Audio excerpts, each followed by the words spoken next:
আসসালামু আলাইকুম। আজকে সাধারণ বিজ্ঞানের পরের লেকচার। আপনারা হয়তো বুঝতেছেন না সাধারণ বিজ্ঞান টপিক্সটা আসলে কত বড়। আসলে বিএসসি নার্সিং এবং ডিপ্লোমা নার্সিংয়ের জন্য মানে সবারই জন্য ভিডিওগুলো করা। তো আজকে আমরা তাপ এবং তাপগতিবিদ্যা নিয়ে কথা বলবো। এইটা আসলে বিএসসি ডিপ্লোমা দুইটা দুইটা যে সেকশন আছে, এটা দুইজনের জন্যই আসলে গুরুত্বপূর্ণ। তো সেভাবে আমরা এই টপিক্সটা সাজাইছি। আর আমি বলে দিব যে টপিক্সটা আসলে বিএসসিদের জন্য বেশি গুরুত্বপূর্ণ। বিএসসিদের জন্য সবগুলো টপিক্সই গুরুত্বপূর্ণ। আমি এ যাবৎকালে যে কয়টা ক্লাস নিয়েছি সবগুলাই গুরুত্বপূর্ণ, বাট ডিপ্লোমাদের ক্ষেত্রে কিছু কিছু টপিক্স জাস্ট এমসিকিউগুলো পড়লেই হবে। আচ্ছা, সেভাবে করে পড়ে নিতে পারেন। তো যারা চ্যানেলে নতুন আছেন চ্যানেলটা সাবস্ক্রাইব করে ফেলেন। সো আমরা আমাদের মেইন টপিক্সে যাই। সেটা হচ্ছে আজকে তাপ কাকে বলে। তাপ হচ্ছে মেইনলি এক প্রকার শক্তি। আর যেটা হচ্ছে কি আমাদের গরম বা ঠান্ডার অনুভূতির জায়গায়, এটা হচ্ছে শক্তি। আর তাপমাত্রা হচ্ছে বাহ্যিক যে কারণে অনুভূতি হয়, অর্থাৎ তাপ হচ্ছে আমরা যে অনুভবটা করি, যেটা অনুভব করি, এটা হচ্ছে তাপমাত্রা। আর তাপ হচ্ছে এক প্রকার শক্তি।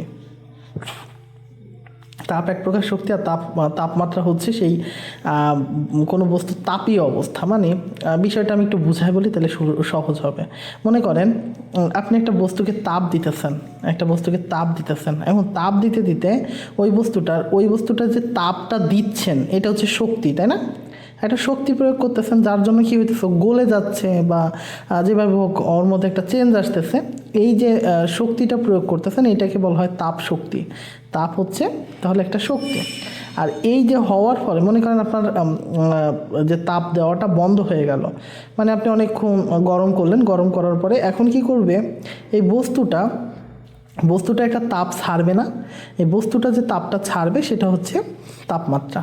তাহলে তাপ আর তাপমাত্রা জিনিসটা হয়তো বুঝতে পারছেন। তাহলে তাপ কি আর তাপমাত্রা কি? তাহলে তাপ হচ্ছে এক প্রকার শক্তি, আর তাপমাত্রা হচ্ছে কোনো বস্তুর তাপীয় অবস্থাকে বলা হয় তাপমাত্রা।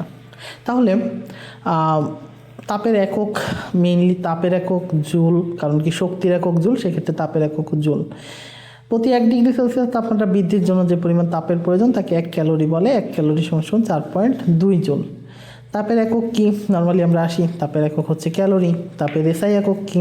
তাপের এসআই একক হচ্ছে জুল। কারণ কি এসআই মানে হচ্ছে শক্তি, তার মানে তাপ যেহেতু শক্তির একক জুল। আচ্ছা, এরপরে দেখেন জুল ইজ ইউনিট, মানে জুল হচ্ছে কিসের একক? জুল হচ্ছে তাপের একক এবং শক্তির একক, দুইটাই হয়। 1 গ্রাম পানির তাপমাত্রা 2 থেকে 3 ডিগ্রি সেলসিয়াস বৃদ্ধি হলে, তার মানে 1 ডিগ্রি বৃদ্ধি হয়েছে, তাহলে 1 ডিগ্রিতে আমরা জানি কতটুকু হয়, 1 ক্যালোরি হয়। এগুলো মনে রাখবেন। আচ্ছা, এই জিনিসটা খুবই ইম্পর্ট্যান্ট জিনিস, যারা বিএসসি আছেন তাদের জন্য বেশি ইম্পর্ট্যান্ট। খেয়াল করেন আপনাদের, যদি আমি এরকম বলি, সি মানে হচ্ছে সেলসিয়াস। তাপমাত্রার অনেকগুলো স্কেল আছে, এর মধ্যে আমরা সেলসিয়াস, কেলভিন এবং ফারেনহাইট, এই 3টা স্কেল ব্যবহার করি। এবং এই সেলসিয়াস স্কেলে সর্বনিম্ন যে তাপমাত্রাটা হয় সেটাকে বলি আমরা নিম্ন স্থিরাঙ্ক, এটা হচ্ছে 0, আর ঊর্ধ্ব স্থিরাঙ্ক হচ্ছে 100। তাহলে নিম্ন স্থিরাঙ্ক যদি 0 হয় আর ঊর্ধ্ব স্থিরাঙ্ক 100, এটা একটু মনে রাখতে হবে। আর ফারেনহাইটের ক্ষেত্রে নিম্ন স্থিরাঙ্ক হচ্ছে 32, আর ঊর্ধ্ব স্থিরাঙ্ক হচ্ছে নিম্ন স্থিরাঙ্ক হচ্ছে 32, আর ঊর্ধ্ব স্থিরাঙ্ক হচ্ছে আপনার এর সাথে 100 না, এর সাথে হচ্ছে কত দিব, আচ্ছা 180-র সাথে হচ্ছে 32 যোগ দেন, তাহলে কত হয়, 2 11 এক হাতে, হ্যাঁ 212। আচ্ছা, ঊর্ধ্ব স্থিরাঙ্ক হচ্ছে 212, ঠিক আছে। আর কেলভিনের ক্ষেত্রে হচ্ছে ঊর্ধ্ব স্থিরাঙ্ক 373, আর নিম্ন স্থিরাঙ্ক হচ্ছে 273। এই জিনিসগুলো একটু মনে রাখবেন। তাহলে এইটা থেকে এই একটা সম্পর্ক আসে, মানে আপনি অজানা একটা সংখ্যা, এই সিটা হচ্ছে চলক, এফও একটা চলক, কিউ একটা চলক। এটা ফারেনহাইটের ক্ষেত্রে এই চলকটা ব্যবহার করি, কারণ এটা আমি জানি না, এটারে নিম্ন স্থিরাঙ্ক দিয়ে বিয়োগ করে দিব। একইভাবে কেলভিনকেও নিম্ন স্থিরাঙ্ক দিয়ে বিয়োগ করে দিব। এইভাবে করে আমি এটা করব। সেন্টিগ্রেড স্কেল তাপমাত্রার পরিবর্তন ইকুয়াল টু কেলভিন স্কেলের তাপমাত্রার পরিবর্তন। উদাহরণ হিসেবে সেন্টিগ্রেড স্কেলের তাপমাত্রা 15 ডিগ্রি পরিবর্তিত হলে কেলভিন স্কেলে হচ্ছে 15 ডিগ্রি পরিবর্তিত হয়। তার মানে সেলসিয়াসেও যা পরিবর্তিত হবে কেলভিনেও তাই পরিবর্তিত হয়। আচ্ছা, এগুলো আমরা পরে দেখব। এই যে আমি যেটার কথা বললাম, ঊর্ধ্ব স্থিরাঙ্ক সেলসিয়াসের ক্ষেত্রে 0, আর এটা হচ্ছে 100, এটা 32, 212, এটা 273, 373।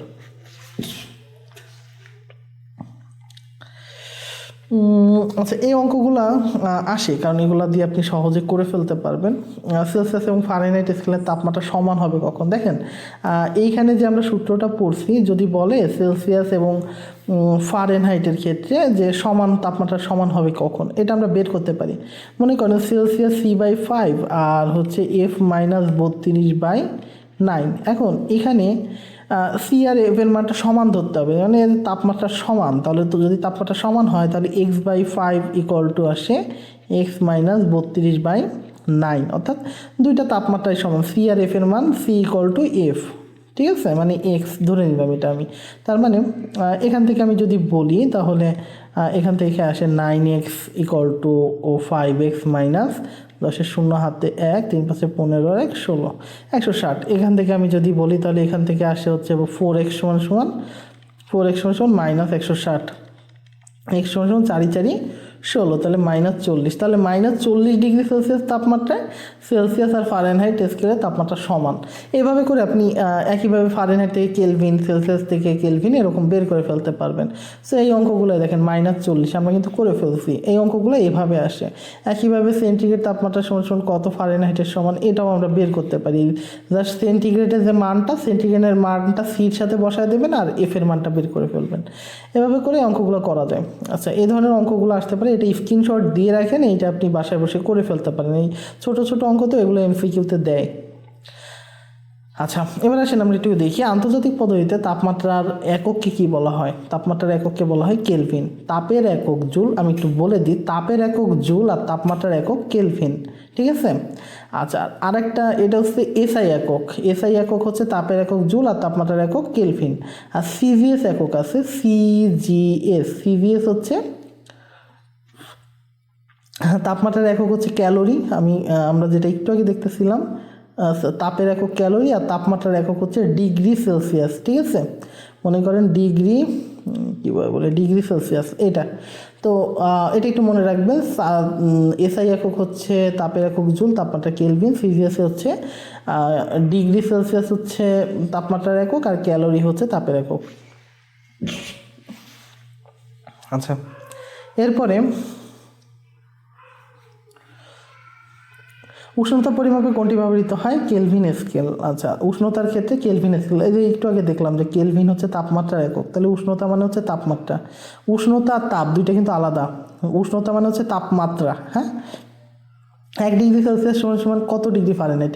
ইজি না, দেখেন C/5, আমি একটু আগে পড়ছিলাম না, C/5 ইকুয়াল টু F-32/9। তাহলে 1 ডিগ্রি সেলসিয়াস, তাহলে সির মান হবে 1, তাহলে 1/5 সমান F-32/9 এটা হবে। তাহলে 9 সমান 5F মাইনাস 5×10^1, তার মানে 16, তাই তো? আচ্ছা, তাহলে দেখেন এইটা এই পাশে আসলে আর কত হবে? তাহলে 5F সমান হবে হচ্ছে 169। 169/5 করলে যেটা হয়, অর্থাৎ 33.8 হবে, ঠিক আছে। 169/5 এটা করলে 33. একইভাবে সেন্টিগ্রেড মাপে তাপমাত্রার পরিবর্তন 45 ডিগ্রি হলে একইভাবে সেন্টিগ্রেড মাপে। আচ্ছা, আমরা একটু আগে জানছিলাম যে সেলসিয়াসের আর কেলভিনের ক্ষেত্রে আসলে কোনো পরিবর্তন হয় না, যতটুকু বাড়ে এখানেও ততটুকু বাড়ে, এখানেও তাহলে 45ই হবে। আচ্ছা, সেলসিয়াস স্কেলে বরফের গলনাঙ্ক কত? গলনাঙ্ক মানে ওই যে নিম্ন স্থিরাঙ্ক, আমি যেটা বলছিলাম, না যে সেলসিয়াসের ক্ষেত্রে নিম্ন স্থিরাঙ্ক 0, মানে এটা হচ্ছে গলনাঙ্ক, আর স্ফুটনাঙ্ক হচ্ছে 100। তাহলে গলনাঙ্ক হচ্ছে 0, যদি স্ফুটনাঙ্কের কথা বলতো তাহলে 100 হতো। সেলসিয়াস স্কেলে তাপমাত্রা 0 ডিগ্রি হলে তা ফারেনহাইট স্কেলে কত, 32 ডিগ্রি ফারেনহাইট। এগুলো একটু মনে রাখবো, ওই সূত্রে ফেললেই হয়ে যাবে। 100 ডিগ্রি সেন্টিগ্রেড তাপমাত্রাকে ফারেনহাইটে রূপান্তর করো, ওই যে একই রকম 100 ডিগ্রিতে আমরা যদি ওই যে C/5F - 32, এটা কিন্তু সূত্রটা ইম্পর্টেন্ট, এখান থেকে এটা বের করে ফেলতে পারবো। এটা কিন্তু ডিপ্লোমাদেরও আসে, সো আপনারাও ভাইবেন না যে এটা আসবে না। আচ্ছা, এরপরে ফারেনহাইট স্কেলে পানির স্ফুটনাঙ্ক কত, ফারেনহাইট স্কেলে 212, ফারেনহাইট ও সেলসিয়াস স্কেলে কত ডিগ্রি তাপমাত্রায় সমান তাপমাত্রা নির্দেশ করে, -40। আমরা একটু আগে দেখছি, এগুলো সব একই অঙ্ক, এগুলো আমরা একটু অ্যাভয়েড করি কারণ সবই একই অঙ্ক, একটু দেখেন পারেন কি না, ঠিক আছে। আচ্ছা, আমরা একটু প্রশ্নে আসি। তারপরে দেখেন প্রশ্ন, পরম শূন্য তাপমাত্রা, -273 ডিগ্রি সেলসিয়াস তাপমাত্রাকে বলা হয় পরম শূন্য তাপমাত্রা। 0 ডিগ্রি কেলভিন = -273 ডিগ্রি সেলসিয়াস বা -259.4 ডিগ্রি ফারেনহাইট। শূন্য তাপমাত্রার কেলভিন স্কেলে 0 ডিগ্রি সবচেয়ে বেশি ঠান্ডা, এটা একটু মনে রাখবেন, ঠিক আছে। আচ্ছা, প্রমাণ তাপমাত্রা ও চাপ, 0 ডিগ্রি সেলসিয়াস তাপমাত্রা বা 273 কেলভিন তাপমাত্রাকে প্রমাণ তাপমাত্রা বলা হয়, ঠিক আছে। আচ্ছা, তাপমাত্রার কোন ক্ষেত্রে 0 ডিগ্রি সবচেয়ে বেশি ঠান্ডা থাকে, কেলভিনের ক্ষেত্রে তাপমাত্রার কোন ক্ষেত্রে 0 ডিগ্রি সবচেয়ে বেশি ঠান্ডা থাকে, এটা হচ্ছে কেলভিন। পরম শূন্য তাপমাত্রার সমান হচ্ছে -273 কেলভিন, 273 ডিগ্রি সেন্টিগ্রেড। আচ্ছা, পরম শূন্য তাপমাত্রা হচ্ছে তাপমাত্রা গ্যাসের আয়তন শূন্য, এটা কিন্তু গ্যাসের আয়তনের কথা বলছে, শূন্য ডিরেক্ট মনে রাখবেন। পরম শূন্য তাপমাত্রায় গ্যাসের কোনো আয়তন থাকে না, এটা লাগবে না। এনটিপি মানে হচ্ছে নর্মাল টেম্পারেচার অ্যান্ড প্রেশার, আর এসটিপি মানে স্ট্যান্ডার্ড টেম্পারেচার অ্যান্ড প্রেশার, এটা মনে রাখবেন। আচ্ছা, এরপর ক্লিনিক্যাল থার্মোমিটার। আচ্ছা, থার্মোমিটারের ওই যে যেটার কথা বললাম না, আমি যদি ফারেনহাইটের কথা বলি তাহলে এফ, আমরা ফারেনহাইট দিয়ে সাধারণত থার্মোমিটার ব্যবহার করি। এখানে নর্মাল থাকবে কত, নর্মাল থাকবে হচ্ছে আমি বলছিলাম কত, 32 হচ্ছে ফারেনহাইট স্কেলে সর্বনিম্ন, আর সর্বোচ্চ 212। তাহলে এখান থেকে আমাদের যদি আমরা থার্মোমিটার হিসাব করি, থার্মোমিটার হিসাব করলে মানুষের স্বাভাবিক উষ্ণতা থাকে এত, 98.4 ডিগ্রি ফারেনহাইট, আর সেলসিয়াস থাকে এত। এগুলো এমনি অবজেক্টিভ আসতে পারে, তো সাধারণত 98-এর উপরে গেলে আমরা আমাদের জ্বর হিসাব করতে পারি। তাহলে মানুষের শরীরের তাপ মাপতে সাধারণত ব্যবহৃত হয় ক্লিনিক্যাল থার্মোমিটার, এইটারে বলা হয় ক্লিনিক্যাল থার্মোমিটার। নর্মালি কিন্তু আপনার সর্বনিম্ন তাপমাত্রা কিন্তু 32, বাট ক্লিনিক্যাল থার্মোমিটারে আমরা 98 থেকেই ধরি। আচ্ছা, ক্লিনিক্যাল থার্মোমিটার কোন স্কেল ব্যবহার করা হয়, ফারেনহাইট স্কেল। ক্লিনিক্যাল থার্মোমিটার কত দাগ পর্যন্ত কাটা থাকে, 195 থেকে 110। আচ্ছা, এরপরে ন্যাচারাল টেম্পারেচার লাগবে না। পাইরেক্সিয়ায় জ্বর কত, এটা হচ্ছে 106 ডিগ্রি ফারেনহাইটের বেশি, হাইপার পাইরেক্সিয়ায় জ্বর হয় এত হয়। 98.2 ডিগ্রি ফারেনহাইট সমান কত ডিগ্রি সেলসিয়াস, 37 ডিগ্রি সেলসিয়াস। এটা আমরা এই সূত্র দিয়েই সে বাই করতে পারবো, C/5 = F - 32/9। এখানে জাস্ট এই যে ফারেনহাইটের মান 98.2, এই 98.2টা এখানে বসায় দিলে সির মান যেটা বেরোবে সেটাই উত্তর। একইভাবে এটাও সেম একইভাবে করে ফেলবেন, এটা হচ্ছে 36.9।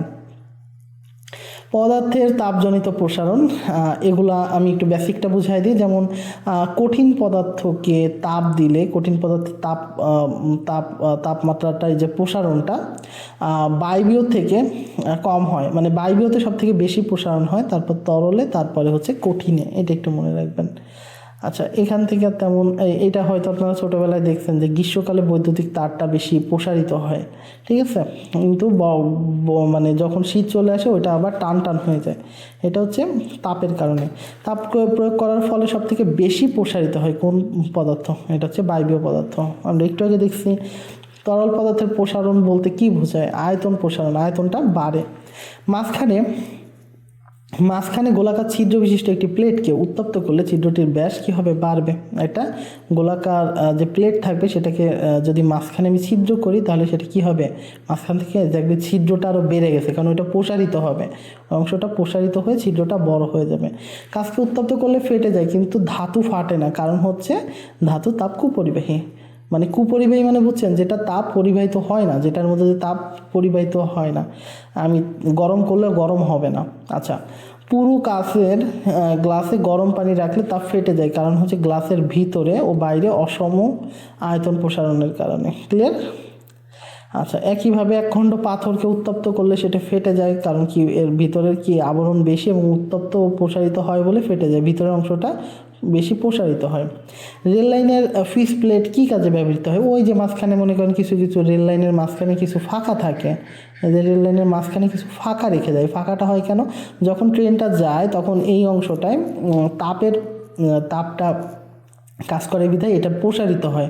এটা প্রসারিত হয় যার জন্য কি হয়, মানে এই স্পেসটুকু যদি থাকে তাহলে প্রসারিত হয়ে কিন্তু এখান থেকে যেতে পারে। বাট যদি এই অংশটুকু ফাঁকা না দেয়, যখন ট্রেন যাবে তখন দেখবেন যে এই অংশটা প্রসারিত হবে। তাহলে প্রসারিত হয়ে গেলে কি হবে? ট্রেন দুর্ঘটনায় পড়বে না, এটার জন্য এই ফাঁকাটা দেওয়া হয়। আচ্ছা, তাহলে এটা দুইটা রেলকে সংযুক্ত করে। এরপরে বিদ্যুৎ এবং টেলিফোনের তার ঝুলিয়ে টানা হয়, কারণ হচ্ছে শীতকালে ঠান্ডায় যাতে সংকুচিত হয়ে যায়। আচ্ছা, পানির ব্যতিক্রমধর্মী কিছু প্রসারণ আছে।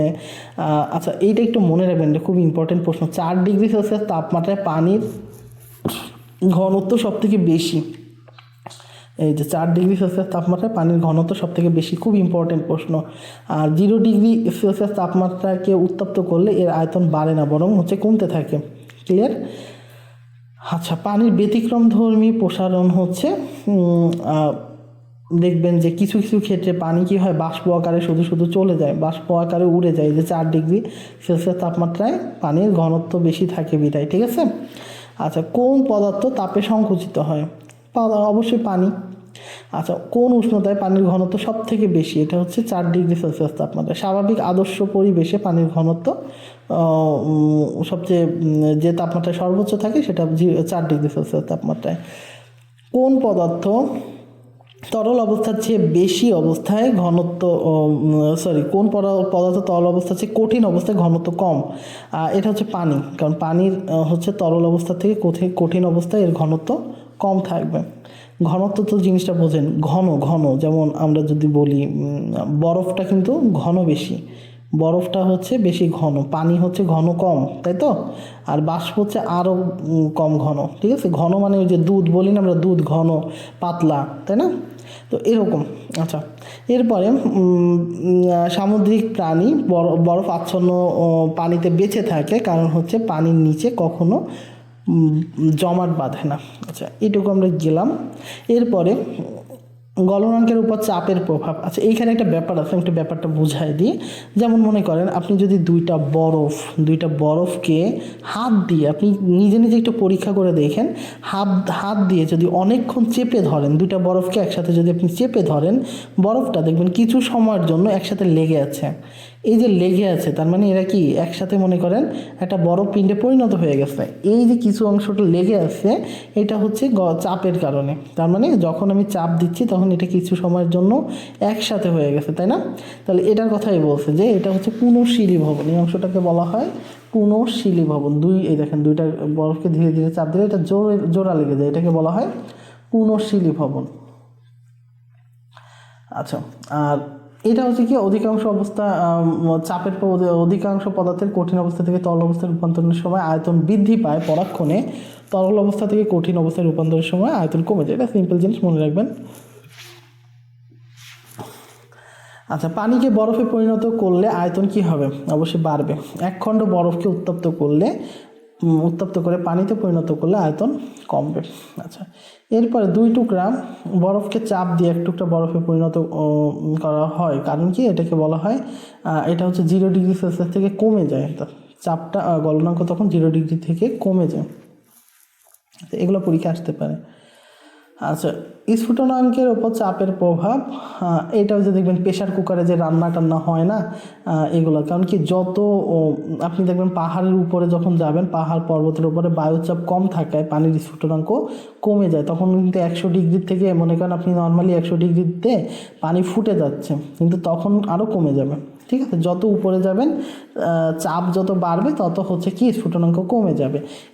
এই পদ্ধতিটা ব্যবহার করে আমরা প্রেশার কুকারে কি করি, রান্না করি। তাহলে প্রেশার কুকারে যখন রান্না করি তখনও এই পদ্ধতিটা ব্যবহার করি। চাপ চাপ যত কমে যায় তত কি হয়, স্ফুটনাঙ্কটা বেড়ে যাবে। উল্টা, তাহলে চাপ কমে গেলে স্ফুটনাঙ্ক বাড়বে, আর চাপ বেড়ে গেলে স্ফুটনাঙ্ক কমবে। তাহলে স্ফুটনাঙ্ক কমে গেলে কি হবে, রান্না করতে সুবিধা হবে না। আচ্ছা, এরপরে দেখেন তাপমাত্রা বৃদ্ধির সাথে পানির হচ্ছে বাষ্পচাপ বৃদ্ধি পায়। একটি খোলা পাত্রে ফুটানো হলে পানি যে তাপমাত্রায় পৌঁছায় তা হলো 100 ডিগ্রি, মানে স্ফুটনাঙ্ক 100 ডিগ্রি। এবার এভারেস্ট পর্বতের উপরে পানি ফুটতে থাকে 70 ডিগ্রি, এটা একটু মনে রাখবেন। এটা হচ্ছে 70 ডিগ্রি, মানে এভারেস্টে উঠলে তো পানি মানে চাপ বেড়ে যাবে, তাহলে চাপ বেড়ে গেলে কি স্ফুটনাঙ্ক কমে যাবে, তাহলে 100 থেকে কমে 70 হয়ে গেল। আচ্ছা, খোলা পাত্র অপেক্ষা ঢাকনা দেওয়া পাত্রে চাল শীঘ্র সিদ্ধ হয় কেন? কারণ স্ফুটনাঙ্ক বাড়ে বলে। পাহাড়ের উপর রান্না করতে বেশি সময় লাগে কেন? কারণ বায়ুর চাপ কম থাকার কারণে। উচ্চ পর্বতের ওপর পানির স্ফুটনাঙ্ক কমে যায়, কারণ ওই উচ্চতায় হচ্ছে বায়ুর চাপ কম। প্রেসার কুকারে রান্না তাড়াতাড়ি হয়, কারণ উচ্চ চাপে তরল স্ফুটনাঙ্ক বৃদ্ধি পায়। প্রেসার কুকারে পানির স্ফুটনাঙ্ক সবসময় বেশি হয়, তাই না? পানির স্ফুটনাঙ্ক বেশি হবে, কারণ ওইখানে চাপটা কমায় দেয়, তাহলে স্ফুটনাঙ্ক বেড়ে যায়। প্রেসার কুকারে রান্না সম্পর্কে যেটি সঠিক, উচ্চ চাপে পানির স্ফুটনাঙ্ক হ্রাস পায়।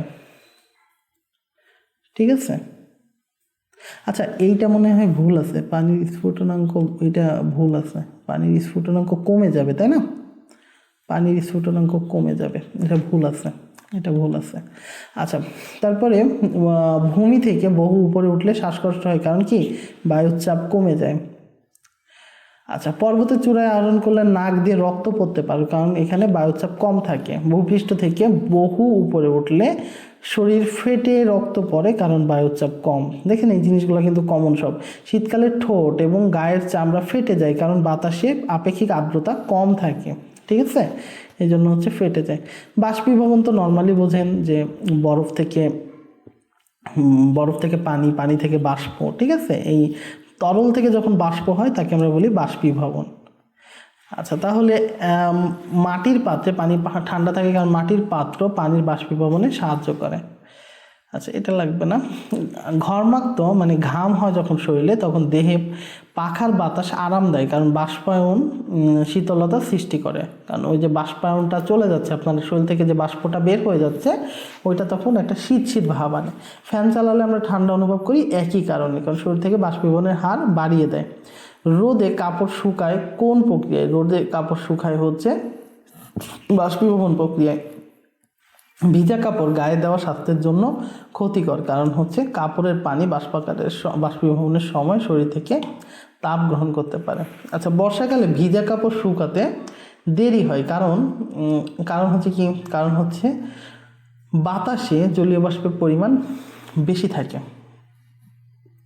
আচ্ছা, এরপরে কাপে গরম চা রাখলে সেটা হচ্ছে বাষ্পীভবন প্রক্রিয়া। এগুলো সবই হচ্ছে বাষ্পীভবন প্রক্রিয়া। আচ্ছা, তাপ সঞ্চালনের ক্ষেত্রেও এগুলো বিএসসিদের আসতে পারে, এগুলো ডিপ্লোমাদের জন্য ইম্পর্টেন্ট বেশি না, বাট আসে কিছু এর মধ্যে প্রশ্ন। শুধু এমসিকিউগুলো আপনারা পড়বেন।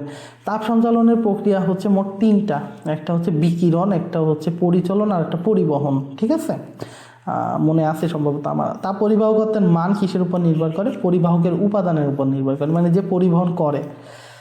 এরপরে কোনো পদার্থের মধ্যে দিয়ে তাপ পরিবহন ক্ষমতা সব থেকে বেশি? কঠিন পদার্থের মধ্যে থেকে সবচেয়ে ভালো তাপ পরিবাহক হচ্ছে তামা। আচ্ছা, তারপরে খেয়াল করেন কোনটি তাপ কুপরিবাহী? এর মধ্যে তাপ ঢুকতে পারে না, মানে তাপ করতে পারে না, কোনটা? রাবার তাপ কুপরিবাহী। রোদে দাঁড়ানোর ফলে শরীর গরম হয় বিকিরণের কারণে, দেখবেন যে শরীর থেকে তাপটা বিকিরণ হচ্ছে। আকাশ মেঘলা থাকলে শিশির পড়ে না কেন? কারণ মেঘ তাপরোধী পদার্থ, মেঘটা হচ্ছে তাপটা রোধ করতে পারে, তাপ খেয়ে ফেলে। এর কথা বলি, যদি সূর্য থেকে পৃথিবীতে তাপ আসে কি প্রক্রিয়া? বিকিরণ পদ্ধতিতে। তাপ সঞ্চালনের দ্রুততম প্রক্রিয়া হচ্ছে বিকিরণ। ভ্যাকুয়াম এর তাপ পরিবাহিত হয় হচ্ছে বিকিরণের মাধ্যমে। আচ্ছা, ভ্যাকুয়াম কথাটা হয়তো বুঝতে পারে নাই, ভ্যাকুয়ামটা হচ্ছে শূন্য মাধ্যম বলি আমরা, এটাকে বলা হয় শূন্য মাধ্যম। আচ্ছা, এরপরে চুলার ওপর রাখলে অ্যালুমিনিয়ামের তৈরি কেটলির হাতল গরম হয় তাপের পরিবহনের ফলে। আচ্ছা, এরপরে রান্না করতে হাঁড়ি পাতিল সাধারণত অ্যালুমিনিয়ামের তৈরি হয়, এর কারণ এতে তাপ দ্রুত সঞ্চারিত হয় এবং খাদ্যদ্রব্য তাড়াতাড়ি সিদ্ধ হয়। একটি জ্বলন্ত বৈদ্যুতিক বাতি গরম থাকে কারণ হচ্ছে ভিতরের ফিলামেন্ট থেকে বাতির গায়ে তাপ যায় বিকিরণ পদ্ধতিতে। এটা বুঝতেই পারতেছেন। আমরা যখন প্রজ্বলিত আগুনের সামনে বসি তখন আমরা গরম অনুভব করি তাপের দ্বারা। কোন তাপের দ্বারা? এখানে হচ্ছে বিকিরণ হবে, এখানে বিকিরণ, আচ্ছা বিকিরণ সিঙ্গেল নাই, বাট এখানে বিকিরণ হবে। টিনের ঘরে বেশি গরম লাগে কেন? কারণ কি এটি তাপ বিকিরণ করে। শীতের শরীর কাঁপে কেন? কারণ হচ্ছে শরীরের তাপের চেয়ে বাইরের তাপ অনেক কম, এজন্য কাঁপতে থাকে। দেখবেন যে শীতের তাপে শরীর কাঁপে। মেঘলা রাতে হচ্ছে কি শিশির উৎপন্ন হয় না, মেঘ তাপটা শোষণ করে। মেঘলা রাতে গরম বেশি লাগে কেন? আর মেঘ পৃথিবীর পৃষ্ঠ থেকে বিকীর্ণ তাপকে ওপরে যেতে বাধা দেয়।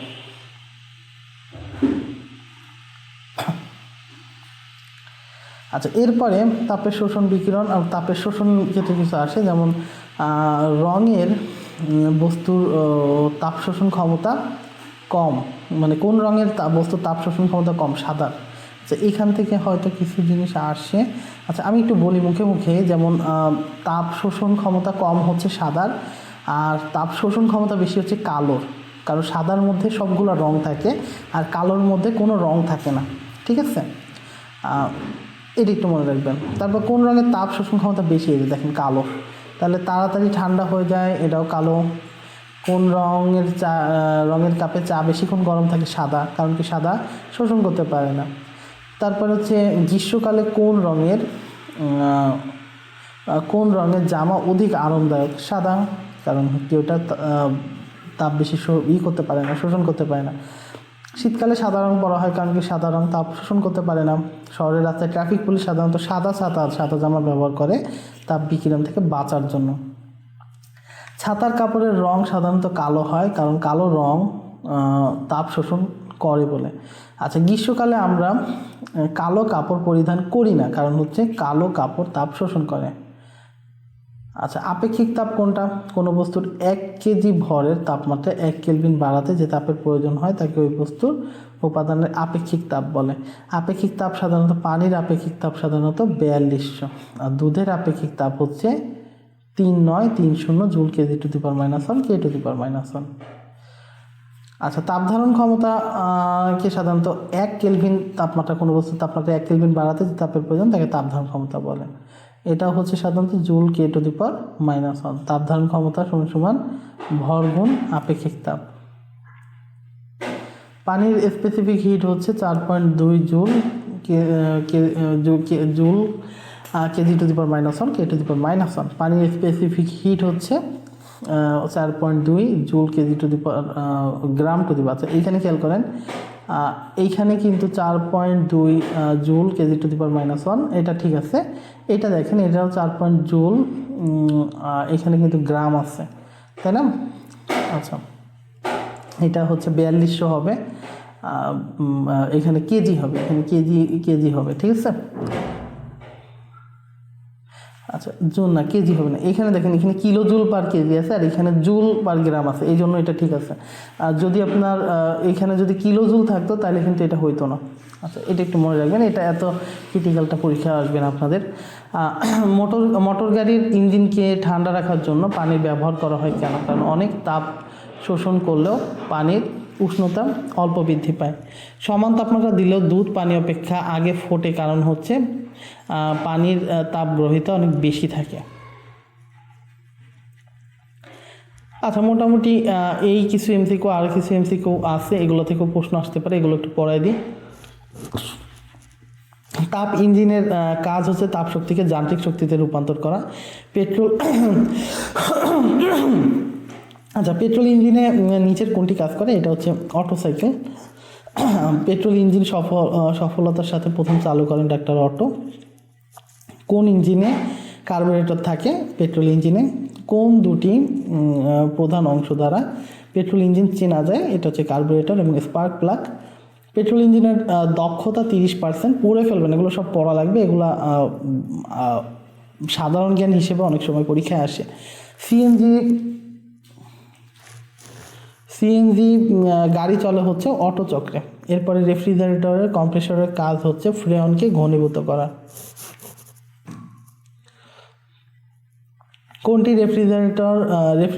রেফ্রিজারেশন চক্রে রেফ্রিজারেন্ট তাপ বর্জন করে কোন যন্ত্রাংশে? এগুলো আপনাদের আসবে না। এটা হচ্ছে কন্ডেন্সার, এগুলো লাগবে না, আপনাদের লাগবে না। রেফ্রিজারেটর এগুলো সাধারণ জ্ঞান হিসেবে আসতে পারে, বুঝছেন। আচ্ছা, কোন হিমায়ন চক্রে হিমায়ক কর্তৃক তাপ শোষিত হয়? এটা হচ্ছে ইভাপোরেটরে। আচ্ছা, তারপরে হচ্ছে রেফ্রিজারেটরে কোনটি ব্যবহৃত হয়? অ্যামোনিয়া ও ফ্রেয়ন। বাড়িতে ব্যবহৃত ফ্রিজে হিমায়ক রূপে ব্যবহৃত হয় হচ্ছে ফ্রেয়ন বা অ্যামোনিয়া। কোন বদ্ধ ঘরে একটি বদ্ধ ঘরে একটি চালু ফ্রিজের দরজা খুলে রাখলে ঘরের তাপমাত্রা হচ্ছে কী হবে? অপরিবর্তিত থাকবে, কারণ চালু ফ্রিজ রাখলে ওইখানে ফ্রিজটা গন্ধ হচ্ছে, আবার বাইরে থেকে গরম আসতেছে। আচ্ছা, এয়ার কন্ডিশনিং কি? এয়ার কন্ডিশনিং হচ্ছে শীতলীকরণ, উত্তপ্তিকরণ, আর্দ্রীকরণ সবগুলো। থার্মোফ্লাক্স কয় স্তর বিশিষ্ট? থার্মোফ্লাক্স হচ্ছে 2 স্তর বিশিষ্ট। আচ্ছা, মোটামুটি এই হচ্ছে লেকচার। তো পরের লেকচারে দেখা হবে। এখনও যারা চ্যানেলে সাবস্ক্রাইব করেন চ্যানেলটা সাবস্ক্রাইব করে ফেলেন। পরের দিন আমরা আলোর টপিক পড়ব। তো ধন্যবাদ সবাইকে, সাথে থাকবেন। আল্লাহ হাফেজ।